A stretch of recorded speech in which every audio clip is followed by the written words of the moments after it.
Donald Trump. I doubt there's a soul out there who isn't familiar with the name, nor the bearer's eccentric, if not unpredictable nature. However, what most people do not know about the former president of the United States is his deluxe castle-like resort, the renowned Mar-a-Lago. And that is what we will be exploring today. What is life like in Mar-a-Lago, really? Despite the fact that Trump has resided in the White House, various penthouses, and numerous mansions, it is reasonable to argue that no home is more renowned or more indicative of his luxurious lifestyle and extravagant preferences than his upscale seaside country club. The 128-room home Mar-a-Lago is located in Palm Beach, Florida, situated on 20 acres of gorgeous waterfront land, and actually stretches the length of the island it lies on. Marjorie Merriweather Post, a rich serial heiress, had the home constructed in 1927, and Donald Trump paid $5 million for it in 1985. By 1995, he had transformed the property into a fully fledged, extremely exclusive club with a European palace theme. Trump dubbed the site the Winter White House, which is appropriate given that the original owner, Marjorie Merriweather Post, initially intended for the estate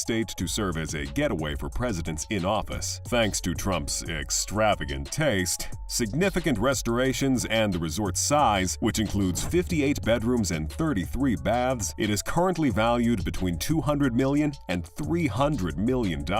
After purchasing the mansions, one of the first things Trump did was add a 200-square-foot ballroom with $7 million worth of gold leaf decor. In this ballroom, he wedded Melania and frequently makes fun of the notable visitors, including Hillary Clinton, his political rival. But Trump's passion for gold doesn't end there. 4 gold-plated sinks cost him around $100,000, and he also lavishly furnished the mansion's several rooms with chandeliers, antique oriental rugs, and Flemish tapestries from the 16th century. Additionally, there is a pricey 1927 Steinway baby grand piano that is estimated to be worth between $70,000 and $150,000. The enormous dining room, which is modeled after Rome's Chigi Palace, is pure art down to the formal dining table. Thanks to all the pricey furniture and antiques which he purchased with the estate, Trump also modified a coat of arms for his family, substituting the Latin word for integrity on Post's third husband's coat of arms as Trump. Trump has also held retreats and functions at the club for himself as president. Early in February 2017, he made his first trip there as President of the United States for the Red Cross Ball, and the following weekend, he received Shinzo Abe, the Prime Minister of Japan. It's an honor to have you in Florida with us. It's an honor to have you at Mar-a-Lago, and an honor to have you in the United States. He has also entertained other foreign leaders at the resort, including Chinese President Xi Jinping, with lavish meals and parties. It's a great honor to have the President of China and his incredibly talented wife. And he made his selection for National Security Advisor Lieutenant General H.R. McMaster while at Mar-a-Lago. Another benefit of the property is that Trump International Golf Club, situated in Palm Beach, is only a short helicopter flight away. Trump has ensured that only the wealthiest visitors are drawn to Mar-a-Lago in order to pay for everything. He constructed numerous practical amenities such as a spa, beach club, tennis and croquet courts on the resort's grounds to pique their interest. Prior to taxation and the $2,000 minimum yearly food expenditure required of each guest at the club members used to pay an initiation fee of $100,000, as well as $14,000 in annual dues for entry to the estate. The Mar-a-Lago initiation price rapidly increased to $200,000 once Trump was elected president, but it appears that the increase was worthwhile. Since then, Mar-a-Lago has maintained a largely positive net worth. In 2014, Trump earned about $15.6 million from the club. However, once he was elected president, his annual earnings increased to roughly $25.2 million in 2017 and then slightly down to $21.4 million in 2019. The club is also worthwhile for visitors who have memberships. Access to opulent swimming pools, beaches, dining areas, and private lounges is granted to them. For private events like weddings and charity functions, they can also rent out entire rooms, like that magnificent ballroom. The government accounted Accountability Office estimates that Trump's travels to Mar-a-Lago cost the public at least $13.6 million in 2017. The amount of money Trump has made from the property is largely the result of the incredible deal he managed to score when he first purchased it in 1985, for about 10 times less than what was originally spent building it, despite the fact that all of the trips throughout his entire presidency may have cost them more than $60 million.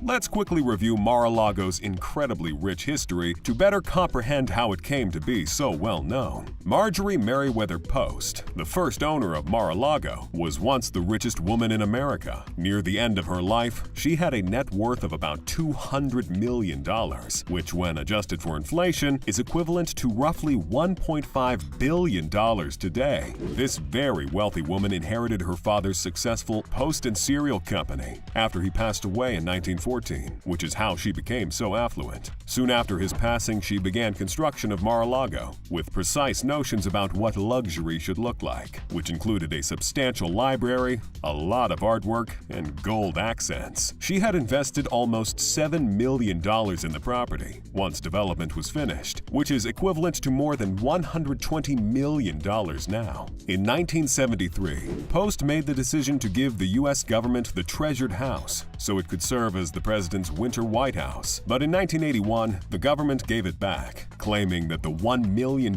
yearly upkeep expense was too high. They chose to designate it as a historic landmark instead. According to reports, Donald Trump had long held aspirations for the estate and made a sizable first offer of roughly $28 million. However, he was refused, since the estate was in fact a piece of protected history. But ultimately, Trump struck it really lucky. He was able to purchase the property for just $5 million, or around $12 million today, when the price crashed. All of Post's furnishings and antiques cost him an additional $3 million, $7.2 million in today's currency. After that, Trump jumped right into the renovations, maintaining Post's sumptuous aesthetic while also incorporating his own touches, such as a glitzy gold-framed photo of himself. Mar-a-Lago is a location that many people have long wanted to see, but without a membership, you can only travel as far as the gates. The estate is thought to contain hundreds, if not thousands, of intriguing antiques and secrets that have yet to be discovered because of its extensive past. A few of these mysteries were exposed by Anthony Seneca, Trump's former butler and Mar-a-Lago's unofficial historian. He claimed that the library is filled with rare first editions and century-old books that are practically priceless, which he has never seen any of the Trumps read. He has also discussed how the Trump family raised Trump's children in a largely and equally glamorous, secluded portion of the house. What the Secret Service will do on the site now that Trump has left office is a major secret as well. He will be accompanied to his Mar-a-Lago property, which he has designated as his official residence, by a few Secret Service personnel, because U.S. presidents are protected long after they leave office. Although they are unable to disclose any details regarding what those renovations entail due to security concerns, it appears that work is already in progress to create a Secret Service-approved wing. Remember that while President Trump charged the Secret Service for rooms at his club, which came to about $650 a night per room, and that it is anticipated that Trump could easily add $1 million worth of renovations to the mansion to make it suitable for the Secret Service and to amp up its security protections. This will give you an idea of how much it might cost. Since visitors are continuously traversing the site and taking advantage of all its amenities, it might be challenging to keep the former president safe at all times. The mansion has been compared to a palace. As such, there are many rooms and areas that need to be covered in order to ensure sufficient safety. Mar-a-Lago is well known for a variety of things, some of which are debatable, but most of them have to do with Trump's desire to keep his resort as opulent and exclusive as possible. Trump has had his fair share of issues with Palm Beach over the county's property laws due to his particular taste. His 80-foot American flagpole was illegal in Palm Beach in 2006, and a $250 daily charge was assessed. Trump filed a lawsuit for $25 million, alleging that the county's rules infringed on his right to free expression. Eventually, a deal was reached. The flag was placed on a 70-foot pole. and Trump gave $100,000 to veterans charity in lieu of paying the penalty. This time around, Trump sued Palm Beach County in 2015 for airspace. According to him, the county was intentionally and maliciously directing departing flights from Palm Beach International Airport directly over Mar-a-Lago. However, following the 2016 election, the lawsuit was abandoned. Mar-a-Lago may not always be rosy, but it's safe to say that the luxury complex has captured the interest of Americans, with its lavish furnishings and much more lavish membership fees. It's difficult to predict whether the club's revenue would rise or fall in the wake of the election. Trump is reputed to be quite involved in the club's operations, constantly seeking feedback from patrons on what they liked and what the staff could improve upon. It's conceivable that his return to the club may enhance its offerings even further and even draw additional visitors curious about joining a club owned by a former American president who also resides there. There is no doubt that Trump got a good deal on this historic estate, and there are probably even more mysteries and priceless items hidden behind its doors that we may never even be aware of. Clearly, there's quite some reasons to want to join the Mar-a-Lago Club. Do share yours. And if you enjoyed this piece, hurry and click one of the videos on the screen right now.